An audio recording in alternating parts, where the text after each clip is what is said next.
closing circles, making my life a work of art. Because, like I mentioned earlier, what I loved when I was 20, guess what, are the same things I love today. Most of those things that I was only dreaming of, I have lived. Like now I have a lifetime of this, so I can go back and reread stuff that I totally forgot I wrote.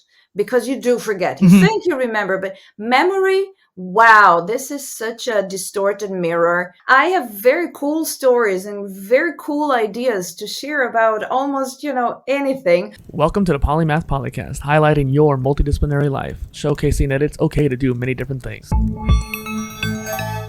Hello, I'm Dustin Miller, PolyInnovator. Today I'm talking with Federica Bressan, a science communicator, author, speaker, host of the Techno-culture podcast, and doctor of science. Thanks for joining me on the Polymath Polycast. Thank you so much for having me. I know we're going to have a great conversation today. What was your mindset 5 years ago, and how have you changed since then? Well, 5 years ago was a long time ago. Especially, I don't know how you picked 5, because it's a significant amount of time in anyone's life. It's a good period of time to see changes. But in the past 5 years, we've had COVID. So the world has changed. So it's easy to answer this question because I know exactly where I was, and I know what COVID and everything that's happened along COVID has done to me. 5 years ago, I was still working at university. So I was an academic researcher. I was based in Brussels, ready to leave to the United States, and so excited about it. The mindset was still very much work, career, with a growing feeling that there was something else I wanted to do with my time, which would require me to slow down, have, I wouldn't say more time off, because today, spoiler alert, I don't have a full-time job at the moment. I have so much free time on my hands, but I'm productive every minute of my day. So it's not that I was craving holidays or doing nothing, but just probably the shortest way to say just dropping out of the rat race. I was particularly focused on my career. I loved it. It wasn't, to make someone else happy, but you have to do certain things to keep advancing. And it comes a time where you say, why am I doing all this? What is the end goal exactly? I mean, the rat race does not have an end. You just keep going and going, and you want more and you want better, but what for? And so I started feeling that I needed to change that to fulfill other aspects of my life, if you want to nurture my soul or find meaning in life in different ways. And I wanted to slow down. COVID hit. Everybody slowed down. Perfect timing then. Yeah. So for me personally, COVID has really helped me transition into the new phase of my life that I wanted to. And, had the entire world not stopped, me dropping out of academia and retreating into this rural part of central Italy would have sounded so crazy. And no, it's still crazy, but everybody has adjusted to that period with the lockdown and everything.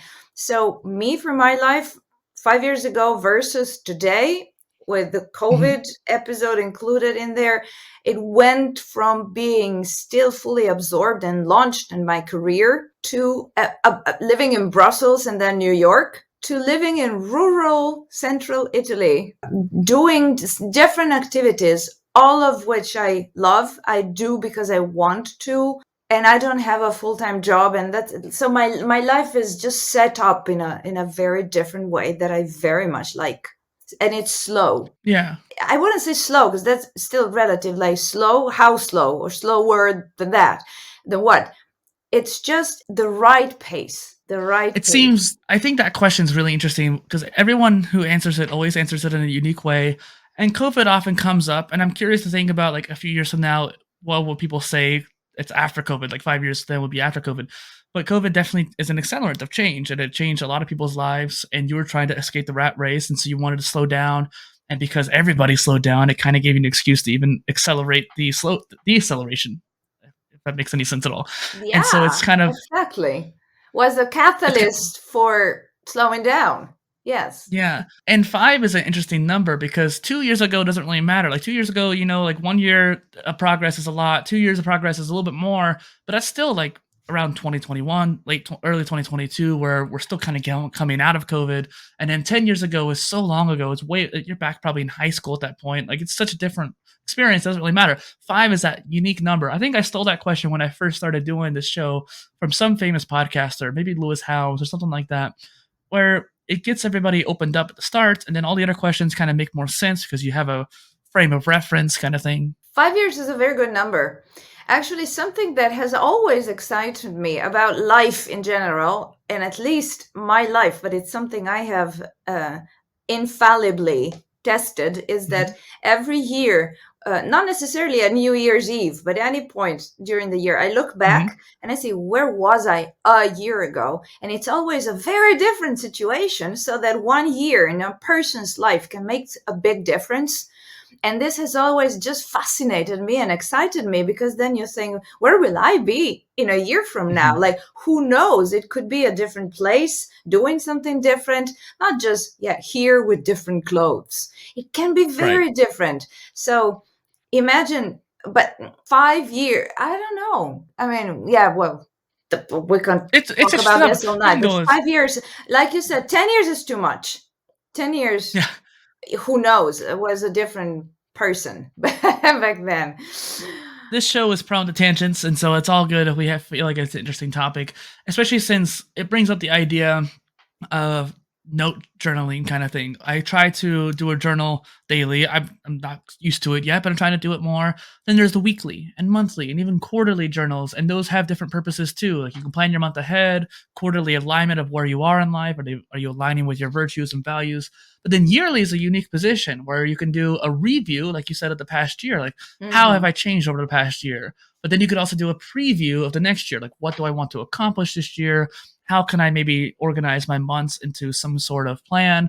Because life's going to happen. You're never going to plan everything down. But it's good to have some sort of idea of where you want to go this coming year. Yeah, absolutely, absolutely. Actually, this is something that I often think about in this phase of my life, meaning not just my age, probably counts. I am 43, but also the type of life I'm living now. And that is, you want to live, you want to make it count, you want to make the most of it. So you get in a rush to live.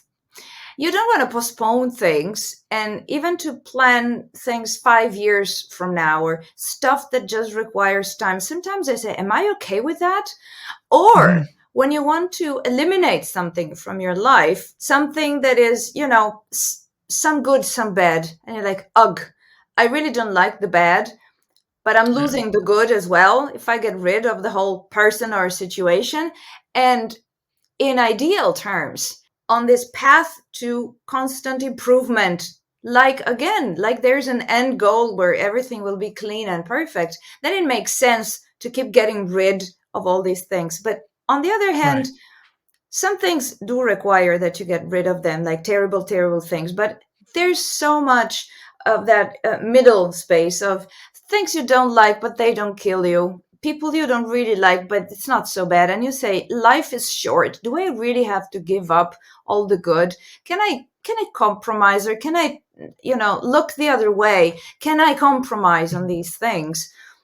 This sounded weird, what I just said, but why do I say this? Because, wow, this is all about, is life short? Is life long? That's a whole debate. I think it's just the right length after all. And then it's not short. I don't think you can say it's short, but certainly every time you stop and look back, wow, that time is not there anymore, So I guess that when you approach the end of your life, you look back and you say, oh, wow, it's gone. Did a And lot. we don't live thinking that we have a limited time. We tend not to think about that every single day of our lives. I think about death, an interesting higher number of times a day than a regular person. So I do try to live meaningfully. I do try to make it count. But it's hard to strike that balance when you find how much you're willing to postpone things just because it's reasonable. Certain things just work like that. Even if you just start going to the gym today, you cannot expect to see serious results before 6 months, right? So life has things that take time constantly. When you learn something new, oftentimes it takes time. You have to be patient. But then Yeah. on the other hand, I'm saying this because 5 is just such a good number in a person's life, because when you think in terms of decades, you can boil it down to, for some people it's you can count them on a hand, or a little bit more than that. When you count years, they are in fact kind of so many that you stop making sense of them. All the Christmases, all the New Year's, you say, I have time. But 5 is that sweet spot Yeah. in which you can actually measure your life and say 5 to 5 to 5 to 5 to 5. Okay. I can plan in rounds of 5 years. I can give myself checkpoints every Mhm. 5 years for very meaningful achievements, or to see how things go. Gee, you had me say all of this, Jared. I want to mention that I journal too, and that is a huge thing for me. In case you would like to go down that rabbit hole, I'd be so happy to share this, because I realize how unique it is, and who knows, it inspires someone else, because I find it very valuable. I think journaling is something we definitely talk about. One thing I wanted to mention, there's that famous quote that people always say, people overestimate what they can do in a year, but they underestimate what they can do in 10 years. But no one really talks about the 5 years. And just 5 years ago, I'd made a decision, about 5 or 6, but I made a decision I want to move to Austin, Texas, because it's a much more techy, a lot more conferences, a lot more startups and cool people I want to be around, better climate too. And it's taken me about 5 years. Like, I'm very close to doing it this year. And I realized I was so impatient with myself. Like, I want to get down there, I want to get down there. But due to COVID and due to other situations, I wasn't generating enough income for it. But now, 5 years later, it seems like I'm actually going to be able to do it this year, hopefully relatively soon. And it's just interesting to think about how sometimes in your head, you might have a plan that you want to do in the next year, maybe two, and it's going to end up taking like 5 years to do it. And that seems like a really long time, but it's going to blow by so fast. I have always, when I was younger and I was accumulating degrees, something Yeah. I loved about entering a new, curriculum is that I would know this is 3 years, this is divided in years, this is divided in semesters, this is divided in exams or courses. It's all so clear, and it will take me there. So exciting that the path is laid out and it's so certain. It gives you the feeling of certainty. But something else that's really interesting that I want to bring up right now, I have a sense this conversation can get really, really, really meaningful about things that you normally don't talk about because they're subtle or they're unusual. You cannot just bring them up. They kind of require just a little bit of context and explanation. For example, and it's not difficult to understand, it's just something that, for example, I have not heard anyone else say. And that is that precisely when I found myself living in the woods, I just moved to a small town, but I spent 2021, 2, and 3 living in the woods Right. in here in central Italy. Very nice experience. That's where I wrote my novel. So life was different. I thought there's so much about my current life that I really like. And look at me. I mean, all about my life that people may need to know or not, whether I have a family or not, children or not, married or not. I support myself financially. I have a car. I have my house. I have music instruments. I have books. I wrote a book. I just, try to look at my life, and I had to tell myself, wow, this is my dream come true. Actually, I never set out a plan to achieve this situation exactly, but it reflects me so much. If I look back at who I was at 20 years old, etc., these are the things I loved. These Mhm. are the things I made happen for me. I have worked my tail off for 20 years, like I said, very focused on career and doing things. I managed to save some money, thank God, because with COVID, I did lose my job. My career in academia sort of ended. I relocated here and I spend my time now, not only, but say mostly, walking in nature, reading, studying, listening to things, studying for nothing, for my own enjoyment. I'm not in Yeah. a, Lifelong learning. program. So I have the privilege of connecting with people and focusing on that connection at that moment, making people important because I'm not in a rush all the time. Sorry, gotta go. Sorry, oh my God, tomorrow I have the meeting.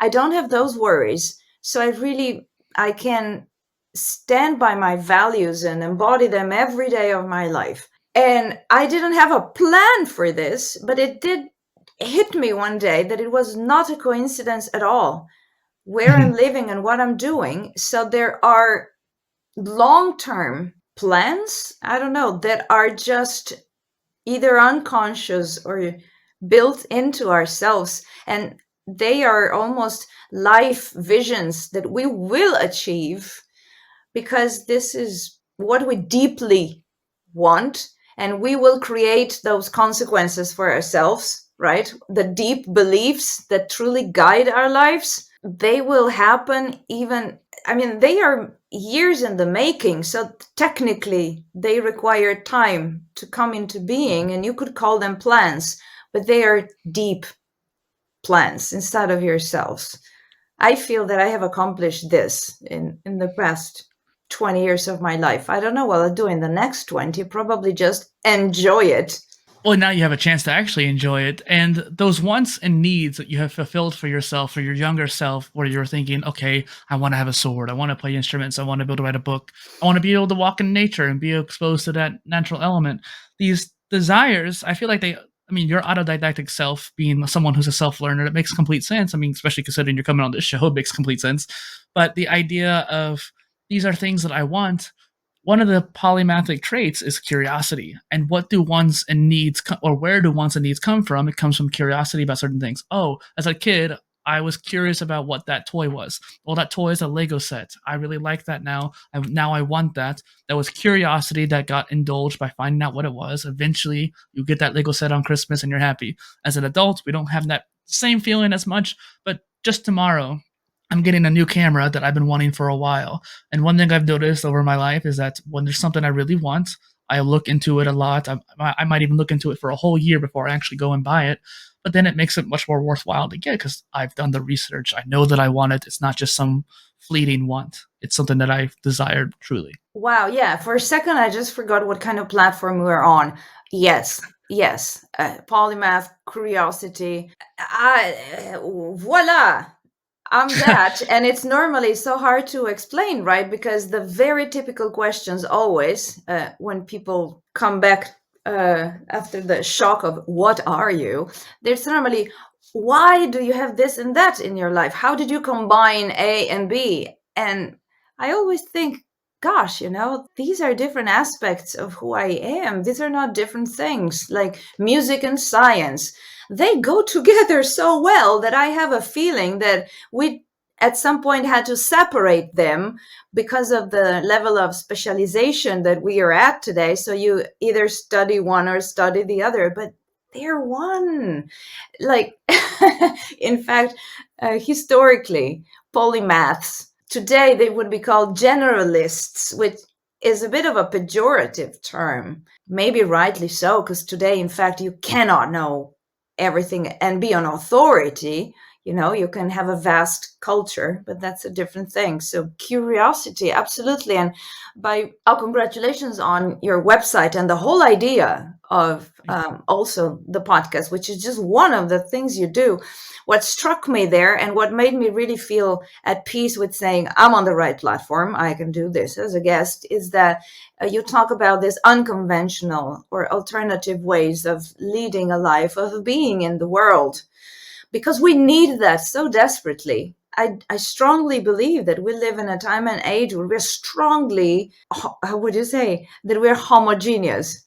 Yeah, we're all Homogeneous. kind of the same. Yeah. Yeah, can you tell English is not my first language? So we're in a time where one of the most common mantras on social media is be yourself, be unique, be your true self, be original. Actually, every time you are, someone, slaps you or says something bad. Be yourself, yeah, but not like that. We live in an age where we're not very free to actually just be who we are. Every aspect of our lives is very normalized, actually. Of course, not legally, not to a point that you can't do, for example, see women rights. I cannot marry, I can travel, I can teach at university. So I'm not talking about things I cannot do, almost like that. What we're still experiencing is just culturally something, limitations in our minds of what we can do, what we can do. I often think, how is it possible that the middle class or bourgeois life, that you go to school to get an education and then get married and have a certain amount of children and your apartment should look like that, or the house, and this is what you do, and you have that appeared on earth not that long time ago, how has it become the only way we know how to live and the only model you should stick to? And everything else actually that diverges from that is alternative and unconventional. There's a lot of different things there we could bounce off of. I think that the whole idea of generalist and polymath, the Renaissance person is kind of what you referred to as someone who knows everything, right? In the Renaissance, you theoretically could know everything because there was so little knowledge accumulated across humanity, but there was so very deep knowledge areas. I don't want to answer the polymath too much. It's one of those things where being curious is a natural trait for people who are polymathic. Obviously, that's something that we're talking about a lot. But in society, that curiosity gets kind of tampered down, pushed down a little bit. Don't be too curious. Don't be a black sheep because you want to be part of this social tribe. But the ones who are successfully able to continue their curiosity, indulge in that curiosity more throughout their life, I think are more successful, or more able to achieve success because they have more skills that they can work from, that transtextual knowledge. And I mean, one thing that's really, you mentioned too, is that you have multiple degrees. You pursued a PhD and all these different other degrees. What was your life in academia like, considering you spent so much time in it too? I think I was very lucky in academia. Academia is a place that's very normalized and it's being normalized more and more. But something that I liked about it, or that I just acknowledge about, is that it's still a very diverse place. And when you enter a PhD, or when you have, an experience in academia as a postdoc, or for a number of years, or for example, I didn't end up becoming a professor, so I dropped out. So I've had about 12 years in academia, which counts for something, that you can have a very different experience, almost like, the Wizard of Oz. Everyone sees something different. I think I was lucky, speaking of this, because I'm aware of different experiences. And initially, because the way you start out, I would say, is as a PhD student. What makes a whole difference day and night is your supervisor. If he or she is actually committed to mentoring you, to letting you develop into a mature researcher, scientist, academician, or not. Because unfortunately, it's not always the case. And that's why I'm saying I was very lucky, with pros and cons. But bottom line, I was lucky. And I had, the luck to be mentored by someone who had been mentored in turn by someone who is now retired. So we're talking a little bit about old school academia in Italy. But this is not to say old in any way. I actually just find positives in that model, which is less less objective knowledge in how to be in academia, the academic life, how to organize your work, how to conduct your research, how to network, how to treat with peers, and how to treat with those above you as a young researcher, how to deal with professors, and why we go to conferences, how to be in a conference, how should I talk about my work in a conference, because why am I going there? What's the goal actually? To tell everyone about the job, or to inspire them, or to network, to make them curious, to look for collaborators for further projects maybe? Why do we publish? How does, like, it's a whole world. Academia is a world, and you have to know how to navigate through this world. And I find, unfortunately, that more and more nowadays, but even back then, I said the less lucky people, I say, are, it's all very impersonal and very technical. So about why do we publish? How should you write a paper? How do you pitch a paper to an editor, etc.? There is a seminar. How to do this. No, I've learned all of these things by working elbow to elbow with my mentor across months. So this is a knowledge that you absorb, that you see him do it, and this is how you learn. And this is why every PhD candidate, will be different from another, because of course they will, but also because they will come from a different mentor that has a different style. So there is space for personalities in science and research. Though there are the professors that want to keep more everything under their control, there will be the professors that are, even in their older age, closer to retirement, really eager to listen to whatever ideas the PhD students may come up with, fresh ideas. So you will have different meetings. So there's no how to conduct a group meeting. And I was lucky because I was mentored this way, and it's paid off across my career. Besides, many things have worked well, and I deserve my part of credit then for, walking on my own legs, or with my own feet, how you say that in English, for becoming independent, for taking off, for leaving the lab where I was trained. I moved abroad. I got a prestigious scholarship and then another. That's how I went to Belgium first and to the United States then with a Fulbright grant. Still very proud, but somehow I have to credit, and I owe much of, my ability to be successful, which is then my credit for the work I put in, to how I was, if you want, raised or mentored in academia. That's rare, and I'm glad I could say it here. I still believe that it's very important to not forget that it's a knowledge that's almost passed down, and you don't do that with a series of seminars on how to. Knowledge is passed down, learning from your mentors, and it makes who you are in that field a unique way, because you're based off of the person you learn from, but then you also add your own twist. And that kind of made me think of earlier too, you mentioned the whole balance of music and science. And to us, especially, and the people listening in, music and science obviously come together quite a bit. Math and science come together quite a bit. Math and music come together quite a bit too. Depending on your point of view, you can definitely see the bridge between those areas. And one thing that I try to highlight on the show, that every polymath is different too. You could be someone who's done the same degree and even learn the same instruments and pursue music, but the way you understand both is different. And I'm definitely wanting to explore that down the line too when it comes to the dynamics of that. But the idea that even if you pursue the same area, you are a different person, your transcontextual knowledge and understanding of these different fields are different too.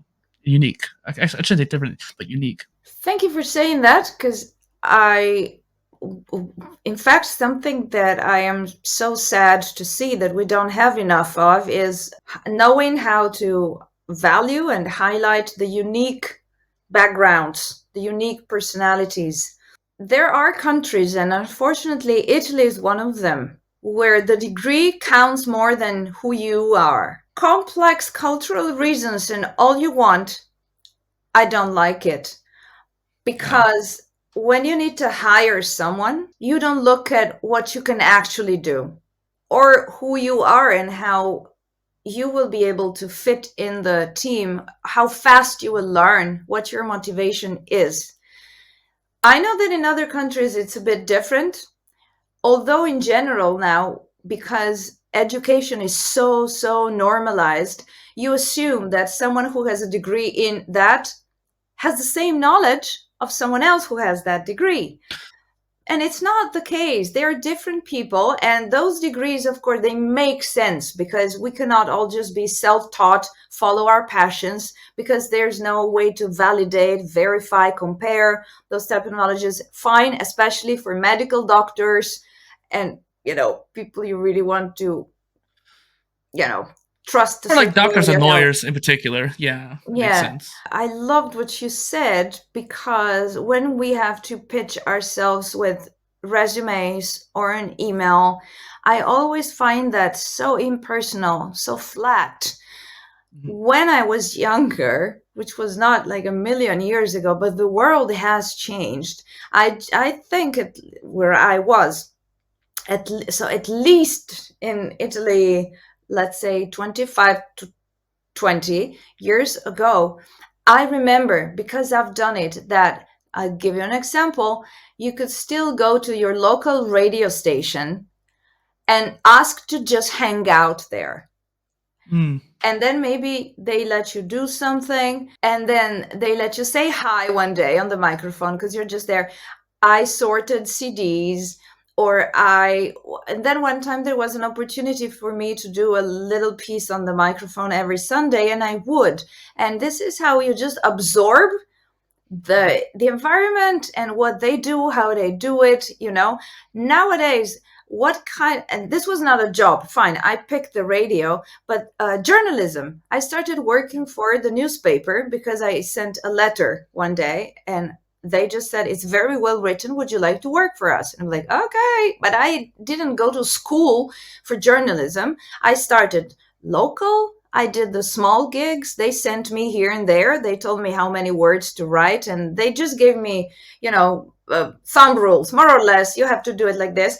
And by doing it for years, I really developed a craft. I knew how to do it.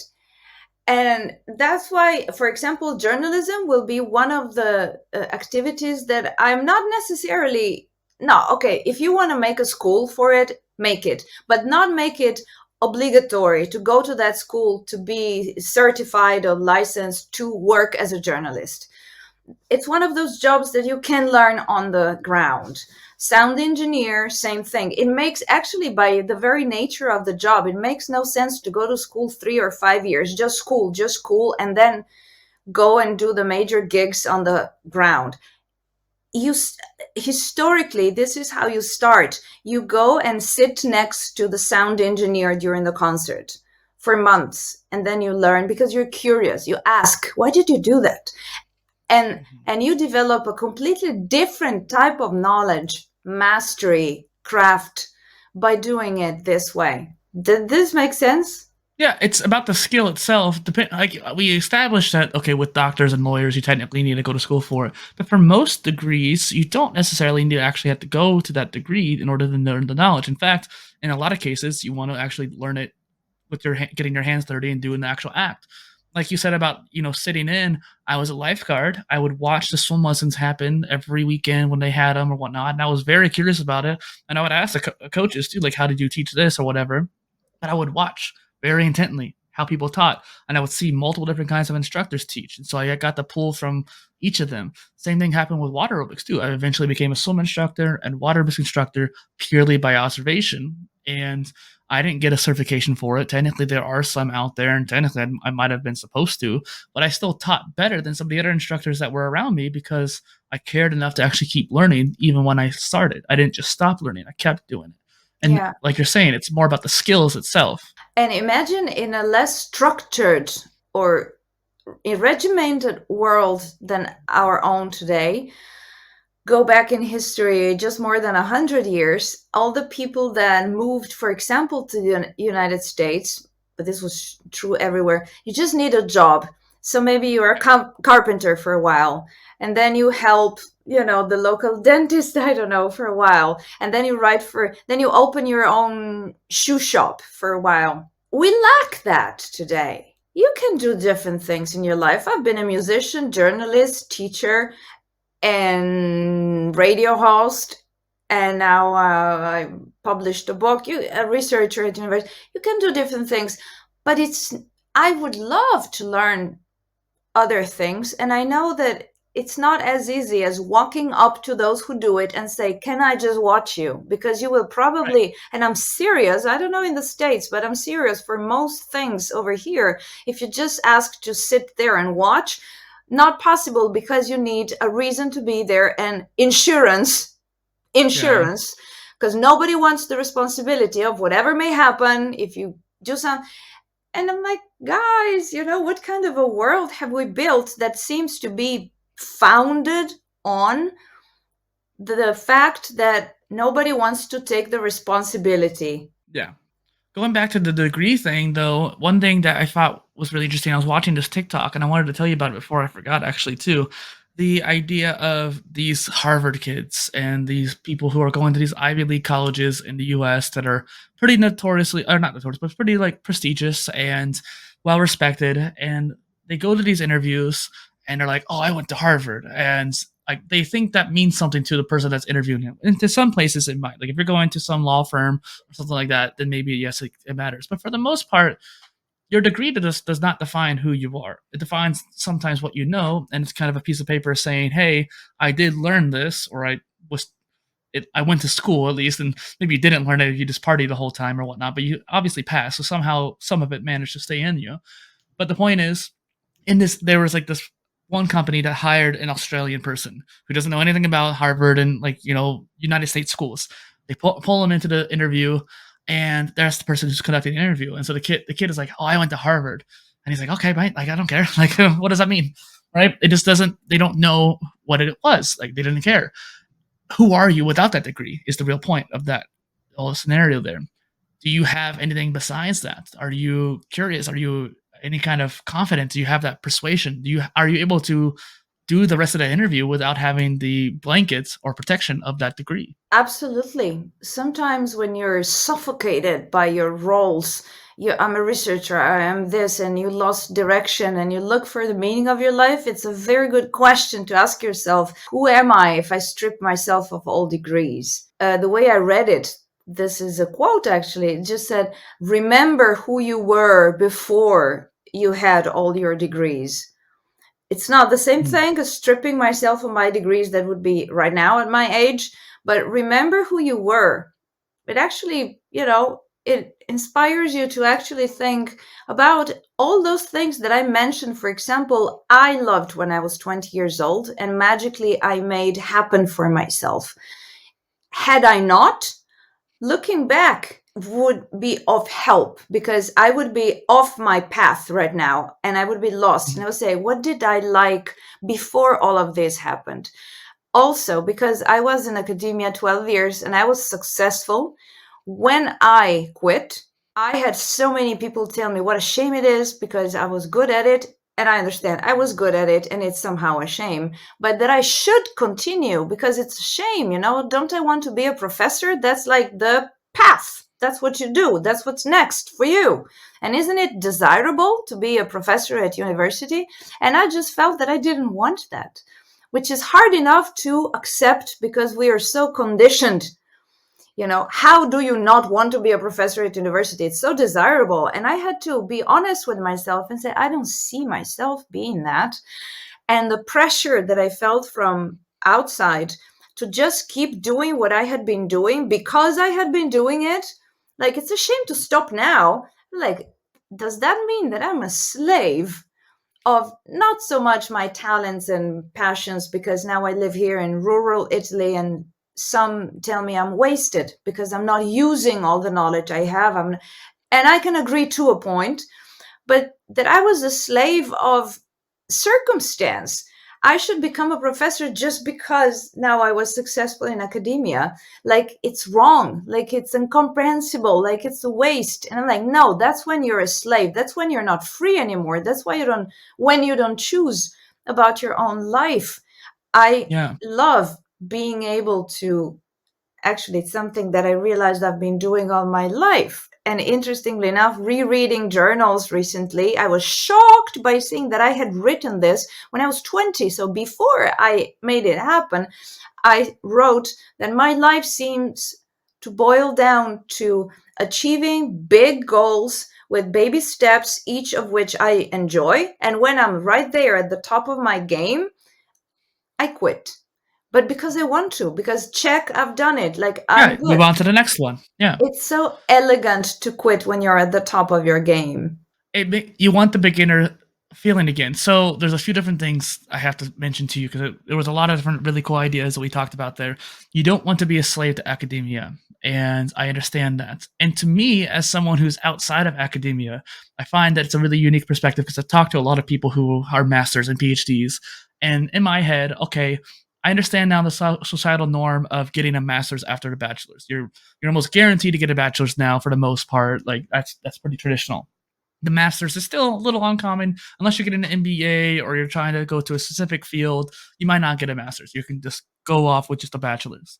But then getting a PhD is like the next step, and that's like for some people, like they get a master's, they want it because they want that field, but then they're pressured into getting a PhD, even though you don't really need to at that point unless you really have a specific reason to research that field. That should be your choice. It should be something that you shouldn't be pressured into. And then the other step forward after that, after getting a PhD, you become kind of almost this hyper specialist in that field. Well, why do you have to become a professor? Just because you got a PhD, and it doesn't mean the next step is professor. You're a hyper specialist in this field. You can contribute to that field in so many different ways by working for a company, becoming a thought leader, doing something different. Your teaching ability is not just the pathway of professor becoming a professor. It could also be content. You could create content based on your fields of knowledge. I mean, you have a podcast already. You could pursue that if you like. Or who's to say 10 years from now, you're like, I want to start teaching. Now I could become a professor, maybe re up my own knowledge on it again. You don't have to make the decision. 100%. Now, I don't have kids. It just ended up being this way. I did try both to get married and have kids. It didn't happen. So, of course, this counts because I only have myself to support. And of course, I'm more free. Of course, I am. It saddens me somehow when I see people my age, and I have seen them, when we were younger, when they were having kids, they would at some point have to give up good part of their freedom because they really need a job now, because they really need the money, and they start making compromises. And this is not going where you think it is, like that's wrong, or I'm sorry for them. No, it's just how it is, and it's life. And most of them actually chose to have a family, understood what the territory came with, or how you say that, and they did it. Fair enough. Like this thing that we all have to realize our dream life and pursue our dream job is a little bit of a rhetoric. Not everybody does that or has to do that, and there's much more to life than the dreams and the ideal life. There's just being happy and contented every day of your life, perfectly possible doing any type of job. So you will compromise depending more or less on the situation and the circumstance. But at the same time, I think, just in general, that people need to be reminded of what more they can achieve. They need that inspiration. For example, I don't know if this is inspirational because it doesn't mean to be. It's just a very genuine place inside of me that's always been this way. It's not inspirational to me. Actually, it almost comes from a place of there's no other way I know how to be in this world, which is, how can I accept to do something that I don't like every day of my life, considering that I'm just here for this limited amount of time, which doesn't mean short, limited, and that I love life. We don't know, and now with modern medicine, we just take it for granted that we will all reach old age, which is not guaranteed. So we're just here for this limited amount of time, and I love life. I'm curious, as you say, there are things I want. I want to know, I want to see, I want to learn, I want to experience. So just like everyone else, I thought that growing up, I would at some point find an occupation and just go to my workplace every day. And I managed not to do that. But it wasn't obvious. I just thought, oh, look at me. Now I'm a musician. Okay, now I don't make enough money. Okay, so I need something else. I was a teacher, and then I changed it. So actually, whatever I've done, I always manage not to fall into the very, very, very traditional 9 to 5 job. There's nothing wrong with the 9 to 5 job, because in the beginning in academia, I pretty much worked like that. And also as a teacher in school, you just go to school at that time, come out at that time. It's not like I'm free, I'm bohemian and travel the world. So I don't know. I just hope that everyone is living their truth, materializing it, because whatever it is, because if they don't, I do not comprehend them. I don't know how they do it. I need to live the way I do. I think that there's not the word compromise almost seems like a negative. Like someone just deciding to have a kid, they're bringing life into the world, they're happy with they have their child. It's not that so much they're compromising their own happiness for it because they get new happiness in a different way. It's a different kind of happiness. I do understand that. What I do think is interesting is the idea of opportunity cost. I don't particularly believe it. As someone who, has been entrepreneurial and studied business throughout my life, I've always been interested in that field, being a businessman. That was my dream when I was like 8 or 9. I was like, I want to be a businessman. I understand that opportunity cost is a very common business concept. It's something that everyone knows about when you first learn business. I do not believe it truly exists because if you make a decision based on this or this, and you're like, I want to spend the next year doing this, plan A, well, then you cannot do plan B. But who's to say you can't do plan B later on? Yes, there's certain opportunities, like in academia, you could choose between this professor or this professor, and then maybe 2 years later, that professor might have passed away or moved on or something like that. Then yes, you lose the opportunity in that particular case. There are certain situations where I guess opportunity cost does exist. But in most cases, if you're patient enough, you can do both. And I find that there's certain things where people think they're compromising by choosing one thing, but in actuality, you just got to push it down the line. Just one more thing before we move on to the next question here, too, is this idea of these shows. I started doing this show in 2020, and in that year, I was really, really gearing up to do my solo content. I had a whole plan of like 1,000 posts that I wanted to make over the course of the next 5 years, and I failed to do it in 2019. So I re-engaged myself in 2020, was prepared to execute on that. Then COVID happened.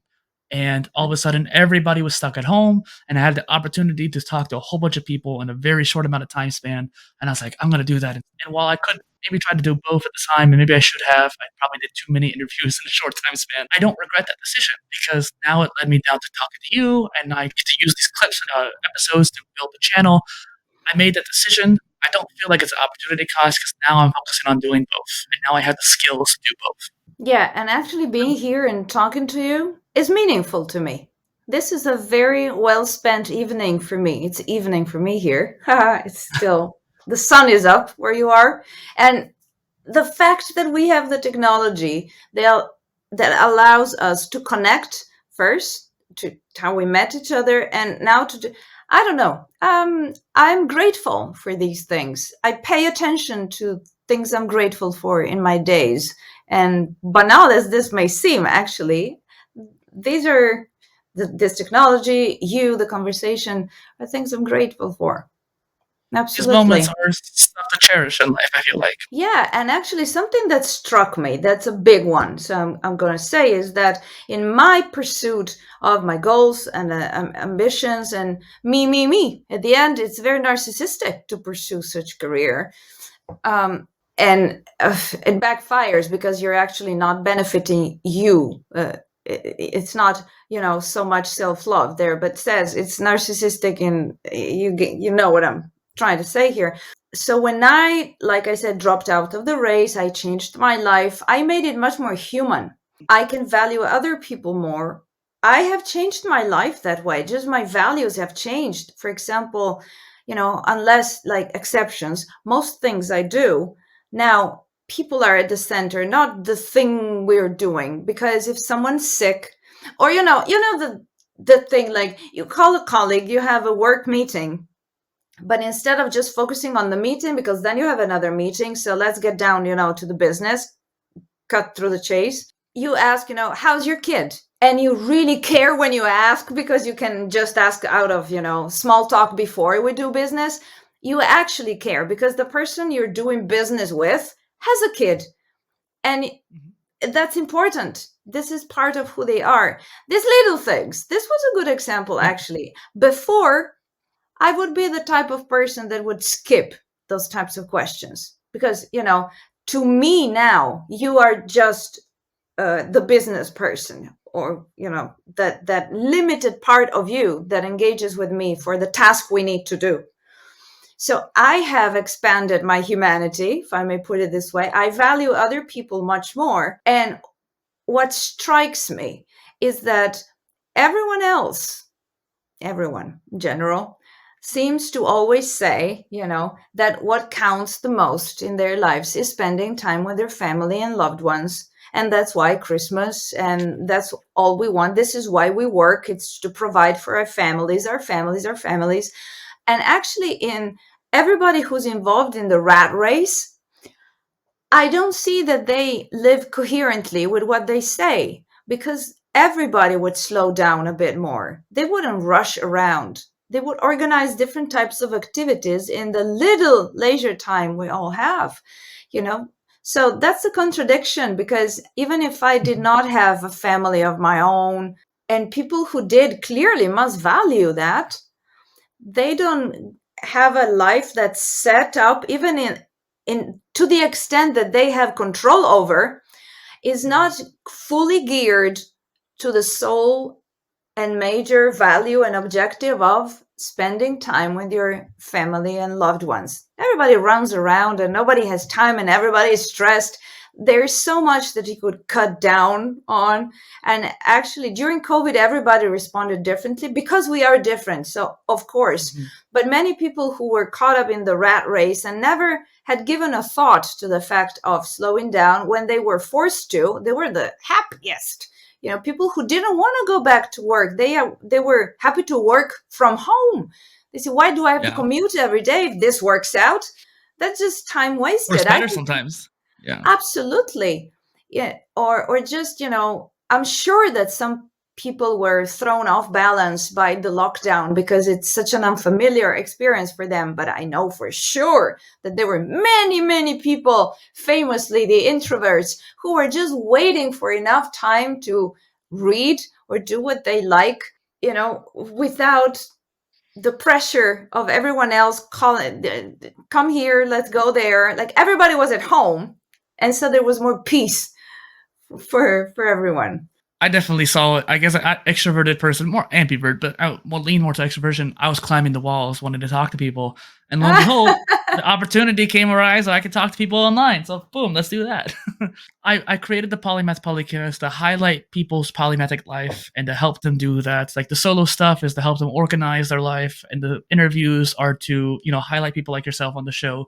And sometimes there's certain guests that'll come on who've never heard the word before, or maybe they didn't see themselves that way. They were so suppressed by the specialist mindset that they didn't even think that journalism was a thing, or even they realized that they were one. And you can see the light in their eyes kind of explode, where it's like, oh wow, you see that realization, like, I am someone who's polymathic, that kind of thing. Something I like to ask all my guests is, what is a polymath to you? Like, as in today, not as in Leonardo, as in today? To you. It's not about the time, it's a matter of your personal view.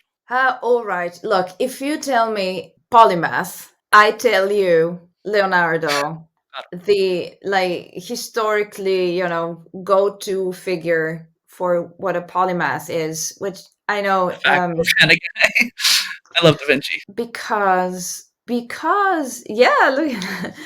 I mean, it's nice that you use this word for your podcast, because I know what you're suggesting, the idea you want to go for, but in my mind, I don't know anyone that would deserve this label today, least of all myself, because polymath is something more than just being knowledgeable in different fields or having interests in different fields, even having degrees in different fields. It's something more that, probably nowadays cannot be achieved as back in the day, when we always say there was little to know or less to know, or the amount of knowledge was limited. Every time we say that, I say, easy, because that's in part true. It wasn't a small accomplishment to know about astronomy and, anyway, mathematics, for how limited it still mathematic, but then you're also a good artist. And back then, it meant that you know how to produce your own colors, so chemical reactions and substances, literature, languages, at least Latin, big languages from that time. So, what is a polymath to me? A Renaissance man. Just that. I mean, if you tell me polymath, I do think of Leonardo and the likes. It's interesting to think about how all these different terms fit in together. And I've talked to people about that. Like some people see themselves as a multipotentialite or multipotentiale kind of thing, where they're the potential to do many different things. And there's some people who really like the jack of all trades mindset. They're handy at everything. And there's the generalist, like you were talking about earlier, where they have that wide range, and that's real key. It's like it's not really about depth per se, but it's more like wide. And you're not a jack of all trades, a novice kind of thing. You can do a lot of different things pretty well. And then there's kind of like the Renaissance person who is good at everything. They're almost kind of like the prime example, like you said, Da Vinci. Da Vinci is one of a kind kind of thing, where he's 15 different expertise, if not more per se. The idea of that Da Vinci level kind of polymath, I almost see as like as I call it, a universalist polymath, someone who really is good at everything. And and whether or not you could achieve that nowadays, I feel like is a fun debate to have at some point. But the polymath itself, multi-expert, being curious.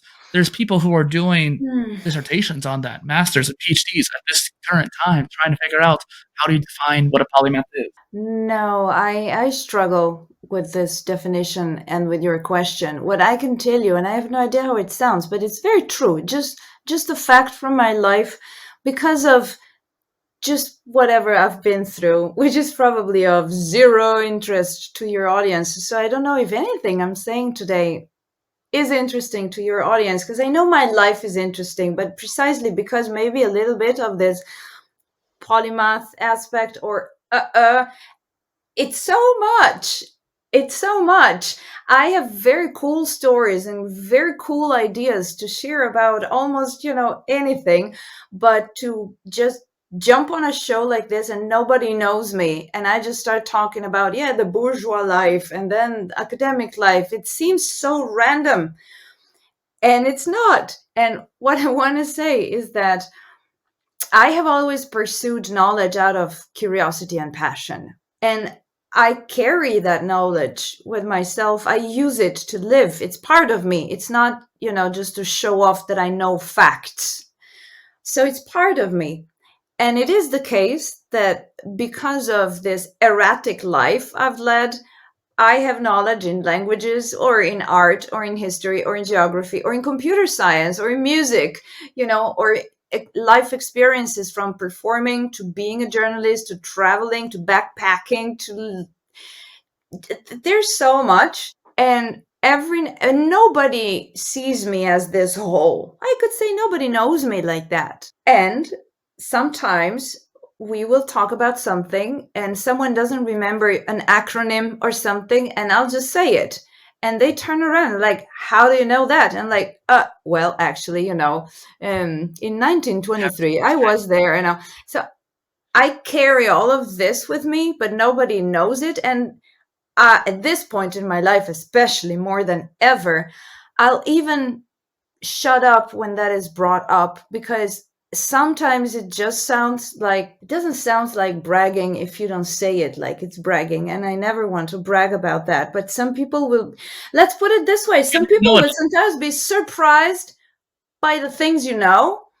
And you just want to say, yeah, I know stuff. But yeah, so probably I fall into your definition of today's polymath, but I don't know. I don't know what to say. Of course, I haven't, though, unlike Leonardo, it's not that I'm writing a treatise on architecture and I'm inventing new war machines or the prototype for like Great physics. an airplane.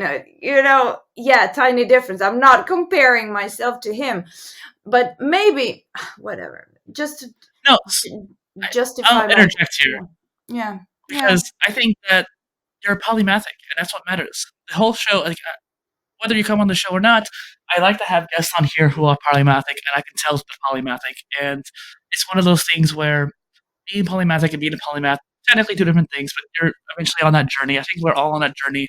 Maybe by the end of our lives, you are like a Da Vinci. Like, who knows what you can do in the latter half of your life? You're already very multidisciplinary. You've done a lot of different things in your life, Mm. and how you share yourself to the world is important. And there's a lot of ways of doing that, but there's not very many precedent on that.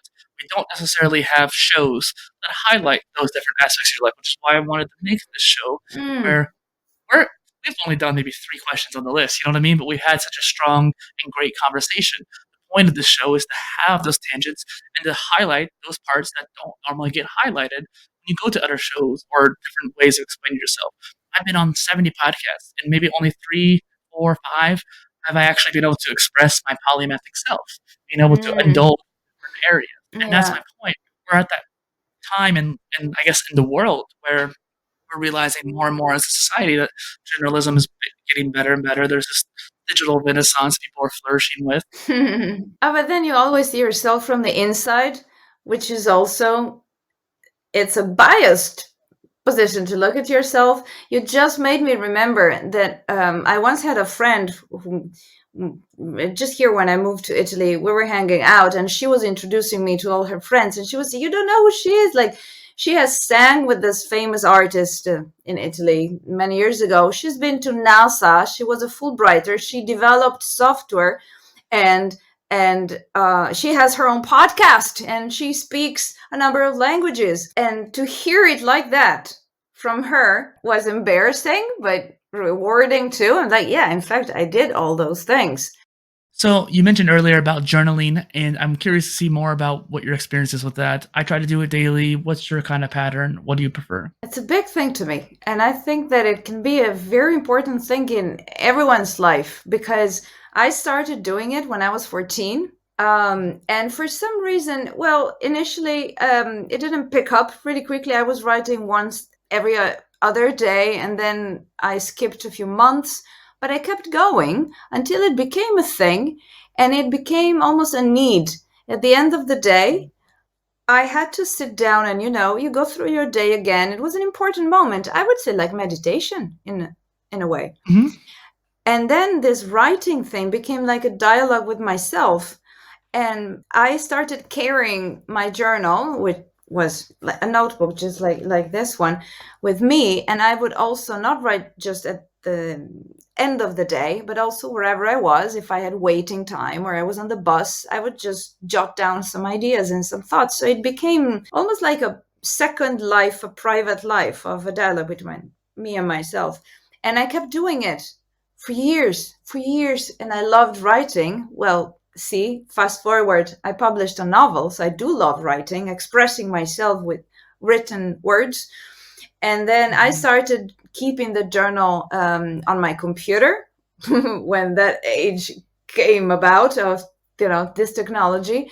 And just recently, I don't know, a couple of years, I started audio recording some journals. Not all of them. I still write. Now I Hmm. can pick, I can alternate. But I do talk to myself and I record audio journals. And very, very recently, I found a very good artificial intelligence tool to transcribe the audio to speech. And I was quite impressed by the results because when you talk to yourself, you ramble, you say, I Yeah. mix languages, all sorts of things. And I was quite impressed with the transcription. The transcript, the purpose of the transcript is not that of, reading really, but more of that making that audio searchable so that I know where Yeah. I talked about what.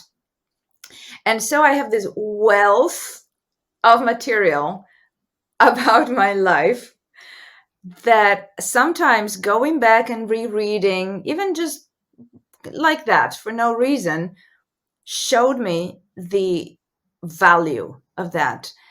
Like now I have a lifetime of this, so I can go back and reread stuff that I totally forgot I wrote, because you do forget. You Hmm. think you remember, but memory, wow, this is such a distorted mirror. And it's fascinating because if it works like this, maybe there is a reason. It's okay. What we remember, what we forget, and how we remember certain things makes sense.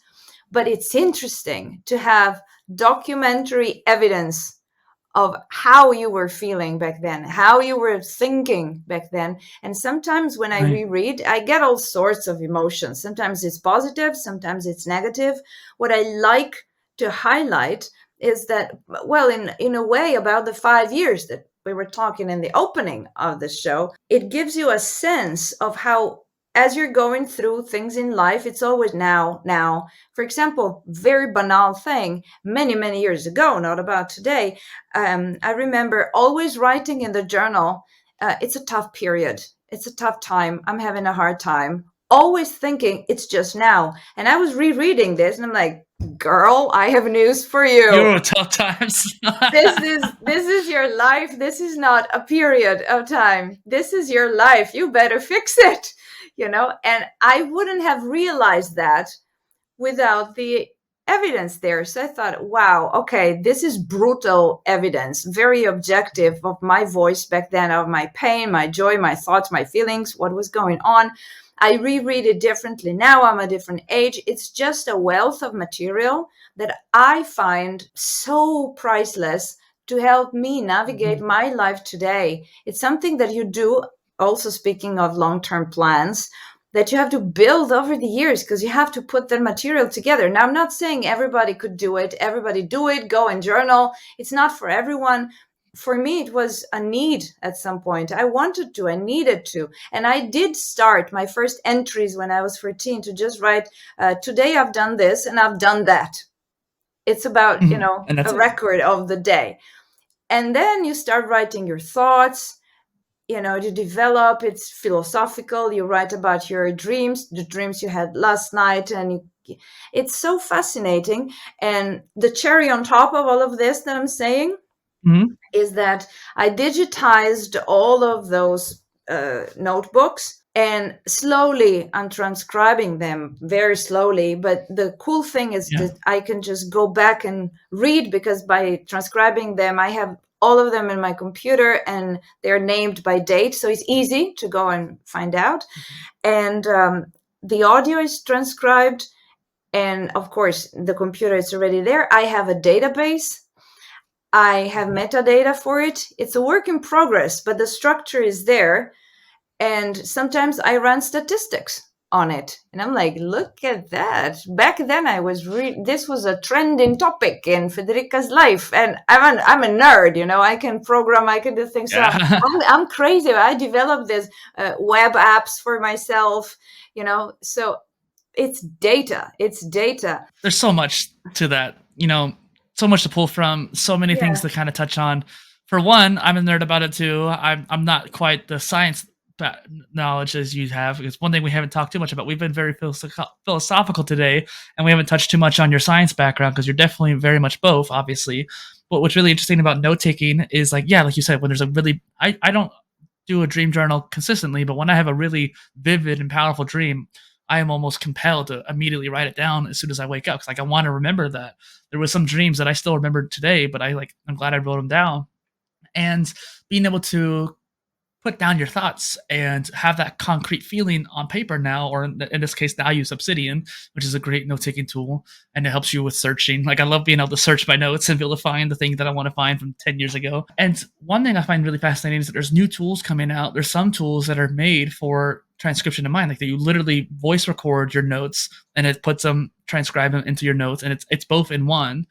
And then there's also ways of doing that with Obsidian too. But what's fascinating about that is that something I talk about on my other show, which is about content creation, right? Making podcasts or videos or blog posts. When you're a content creator, you usually have an anchor type. And it's not something I've talked about on this show at all, but I feel like it kind of came up in point for what you're talking about there. You discovered how you like to write, and you naturally gravitate towards writing. And that's something that, as a content creator, we find out. Like, some people will start out as a blog and they don't really care for it. But they realize, oh, I really like being on camera and I like making videos. I don't care so much about podcasts, but I can just always take my video and turn it into a podcast. And then some people will do blogging and then video, and then eventually, long down the line, they become a podcaster and they realize, I much more prefer this. And it's like the based on what kind of content you like to consume and or create, and everybody has their own particular favorite. And I just wanted to throw that out there. Yeah, absolutely. And back in 2002, I traveled to Luxembourg, And I journaled about it. But I also just remembered, remember going there. I wasn't drunk all the way, but I remember doing it. I didn't remember it was 2002. I just remembered that I had been to Luxembourg and I had seen a church in a short time that I had there, because it's not that I remember Luxembourg. If you go to Wikipedia, population and stuff, I remember my Luxembourg, what I have experienced then before the internet and all of those things when I was backpacking there. And I had all these memories. And I remembered that I had seen this church with very interesting decorations because the style of the church wasn't quite Gothic and it wasn't Romantic and it was nothing like I had seen previously, but it existed, it was there, and it was very fascinating. So recently, fun fact, I decided to get my arms tattooed, both of them. As you can see, we're midway, okay? Yeah. And I had a dream in something. Recently, I was working on certain aspects, of course, on myself. I'm very focused on self growth recently. I think that is a very difficult topic to tackle, systematically or scientifically. This thing that we all have nowadays, work on yourself, self growth, so heal. It's a tough one. It's much easier to get a PhD. It's much easier. And yet, I believe that this work on yourself can be done systematically. So I'm fully invested in that. And I'm, spending, if you credit me with any brains, they are all invested in this now. And I'm getting somewhere. And I have sometimes very meaningful dreams. Now, that was a nightmare, the most dreadful nightmare of my life. And I woke up and I had stuff on my arms in the nightmare. And I reproduced them with a Sharpie.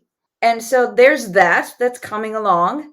And then the decorations, I thought I really want the decorations that look like those in that church, but I cannot find it online. I don't even know what it is. ChatGPT helped me there. My journal didn't, and I hadn't even looked at my journal yet. So I thought, what? And then I bought a sword, which you mentioned, which I'm so excited about. I bought a Templar sword, which is actually hanging right here. You can see it, but you will not understand what it is if you don't know what it is. But this thing here is hanging on the wall is the sword that has some decorations. Thanks for rigging it up. I can pick it up and actually show it to you because it's beautiful. It's one of the, I resisted buying it because what am I going to do with a sword?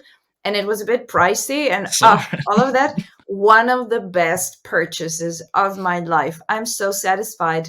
And to wrap this up, I just went to Luxembourg 10 days ago. I just decided to invest this money. I'm really careful about where I spend my money. And I thought, no, this is really meaningful to me. Also going back to how am I going to live my life? What matters to me in this life? Well, to me in this life, what is important is that I go to Luxembourg to check that church and those decorations and take pictures so that I can tattoo them on my arm. And I did that and I've just come back. So the decorations on this arm mostly come from the sword.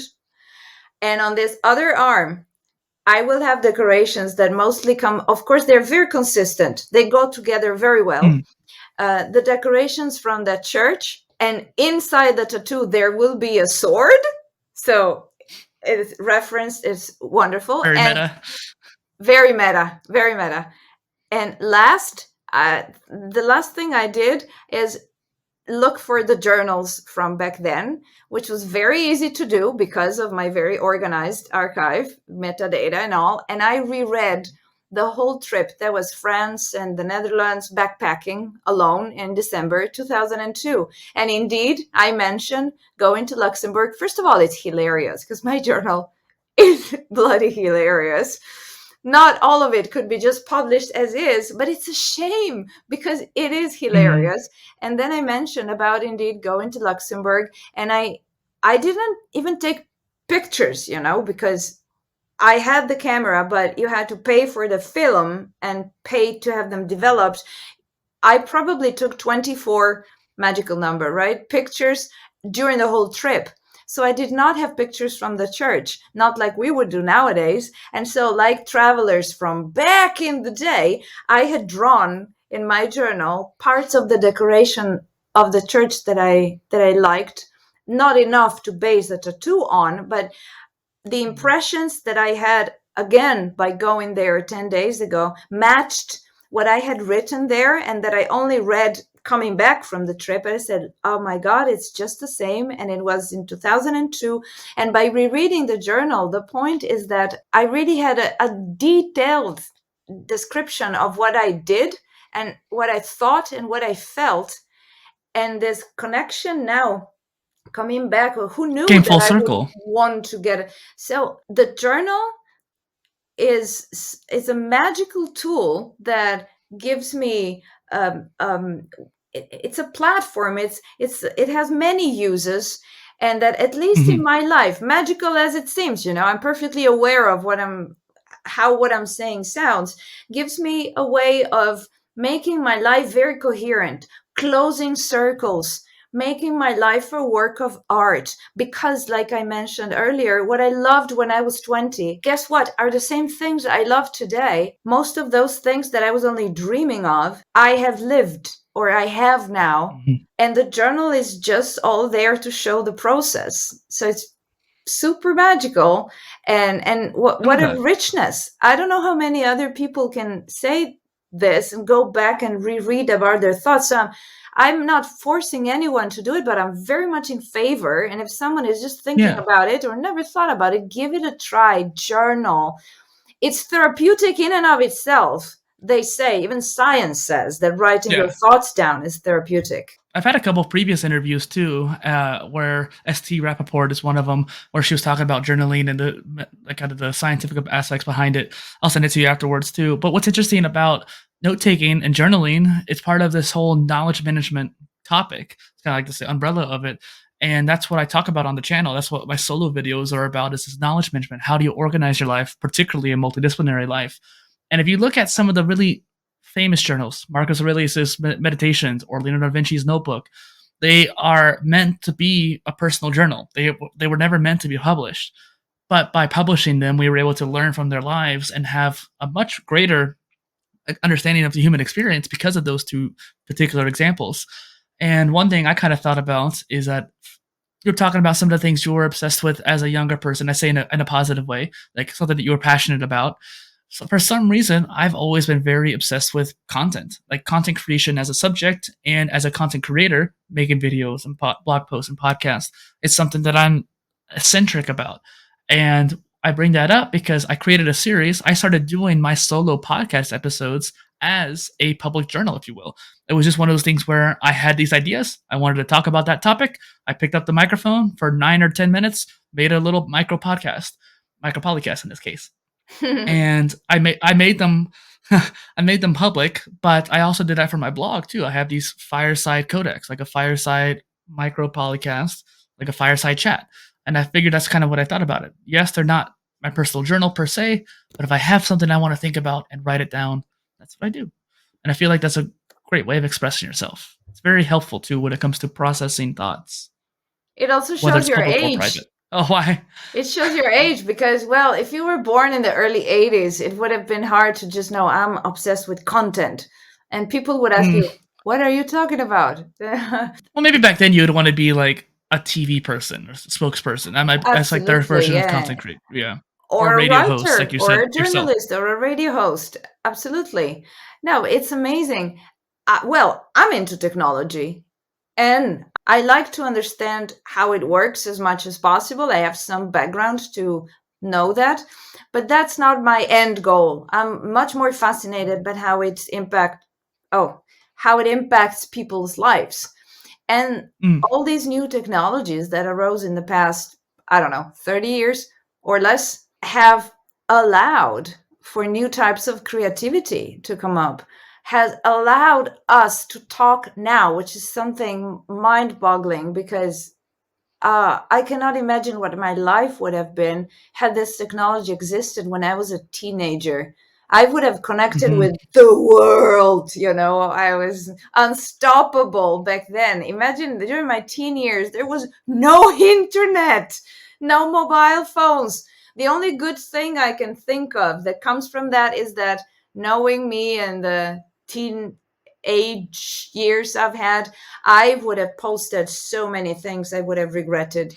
Like, Yeah. Thank God social media were not there. But on the other hand, with the hunger that I had for learning, growing up in a small town in Italy, oh my Mm, God, had I had YouTube, had I had all the wiki house, had I had ways to connect with people, it's a different life. And you did. no, I don't envy.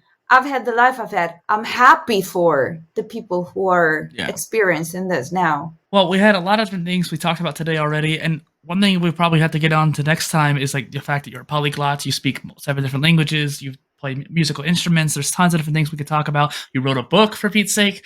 One thing I want to kind of touch on before we wrap up is your Techno-culture podcast. I figured that's something that's really important, and I can make sure I have links to your book in the description as well. I figured Oh, we could it's tell. available in English too. This is the Italian Mhm. version. It's available as an ebook.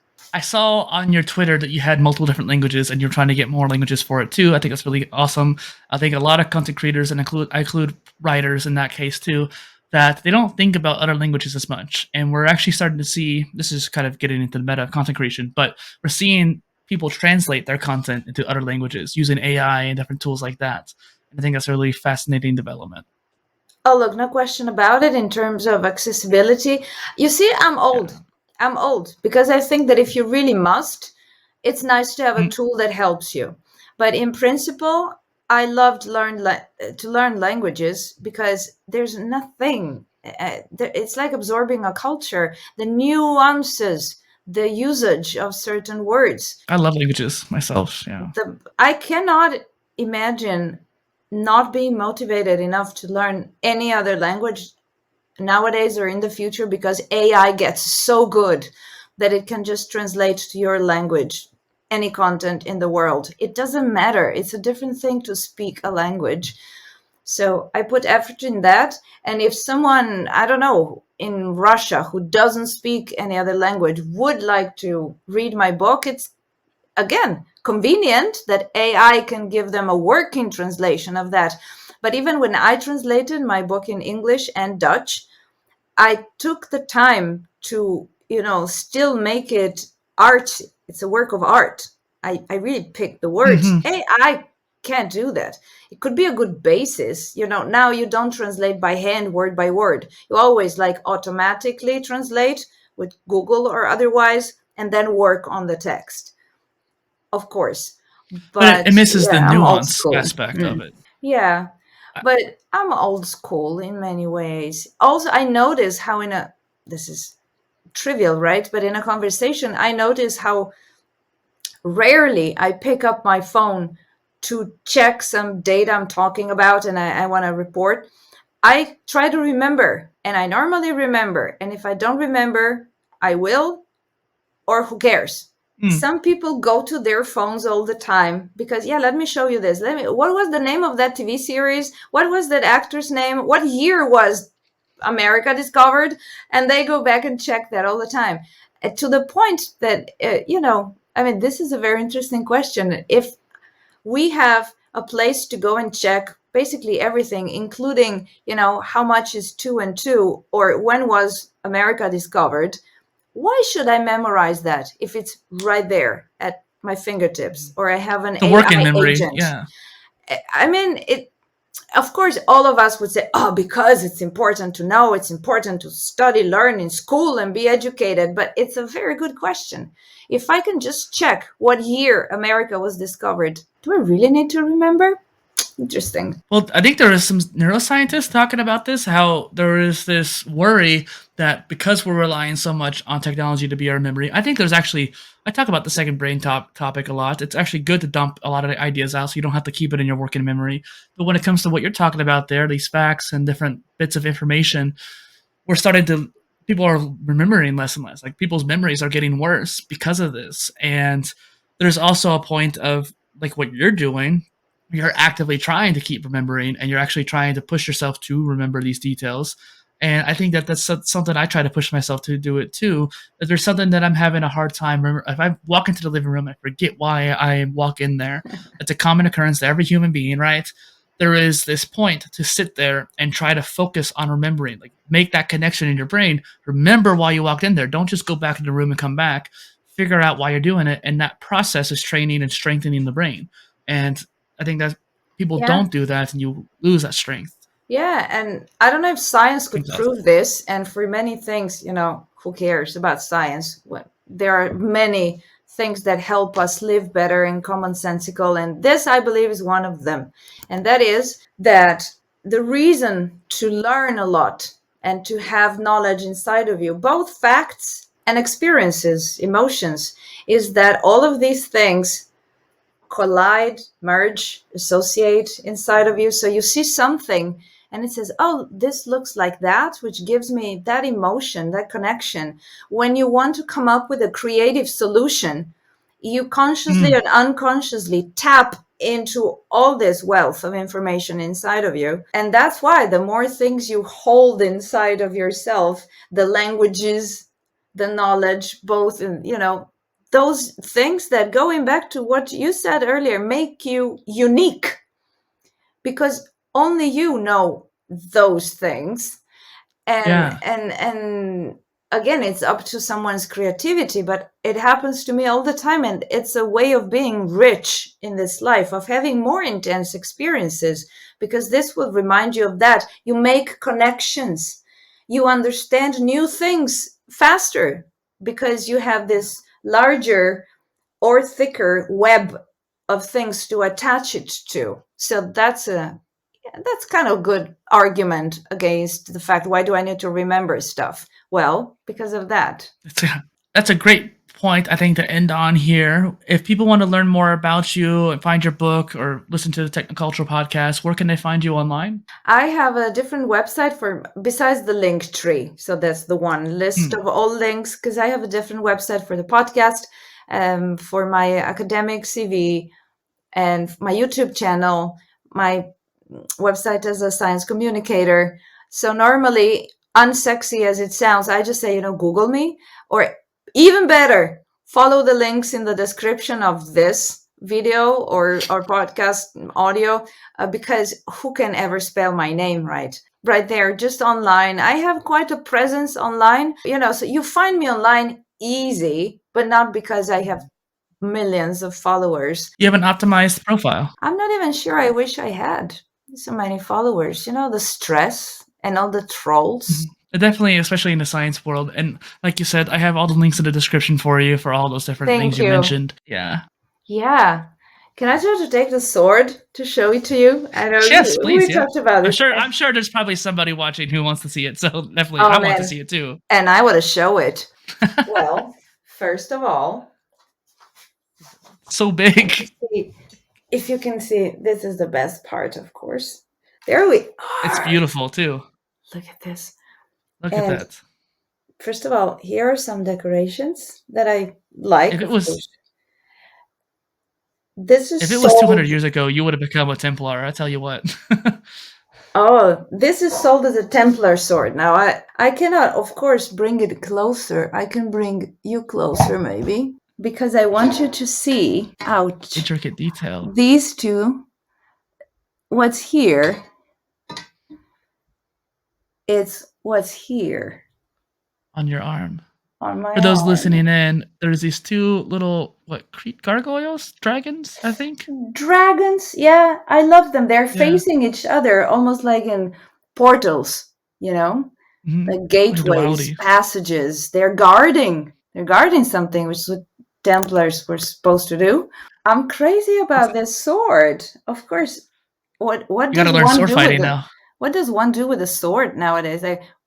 Why do you have a sword at home? Well, to protect yourself for one, but now you can learn sword fighting. It's a new skill to acquire. and I love it. And imagine, so this is this side of the tattoo, and on the other arm, actually, I'll have something that goes with this very well, of course. And there will be a dragon that's been killed with a sword that looks just like this one, and the dragon being killed, believe me, it's amazing, is depicted just like that, in that pose, in that church in Luxembourg. It's a literal quote. if you want. It's not painted. It's actually a small figurine statue. Small. You took a lot of pictures of it when you went? I did, but it's high. It's high. I couldn't do it very well, but my tattoo artist was very good in, checking the pictures from every angle. And then by the way, that church, I just said church in Luxembourg. So stupid of me. If of course, I think it's my personal secret church in Luxembourg, but if anyone wants to check, it's simply the Cathedral of Luxembourg, Cathedral of Notre Dame in Luxembourg. And I don't know why it's not more famous than that. The, what do you call those pillars? What do you call them? Sorry. They are decorated in a way that you've never seen anywhere else. Go and check. I cannot show you now, but it's very unique. And there are other motifs from those decorations that we included in the tattoo. And next time you're on, you'll be able to show it off too. Me and my sword. Well, I love it. Once again, this is Dustin PolyInnovator and Federica Bressan on the Polymath Polycast. Thank you for coming on. Closing circles.